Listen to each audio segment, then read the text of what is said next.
بسم اللہ الرحمن الرحیم۔ ظفر اقبال اردو اکیڈمی جبیل جالبی نوٹس۔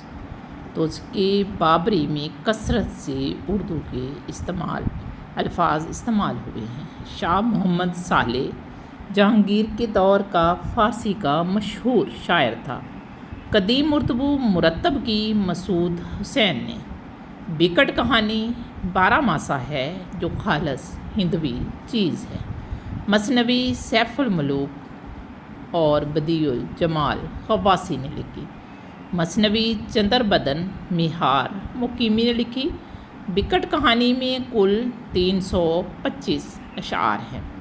شرح بوستان، شرح زلیخا، صمد باری، جان پہچان اور لغت غرائب اللغات عبدالواسع ہانسوی نے لکھی۔ لغت غرائب اللغات اردو کی پہلی لغت ہے جو اورنگزیب عالمگیر کے دور حکومت میں مرتب کی گئی۔ لغت نوادر الفاظ سراج الدین علی خان آرزو نے لکھی۔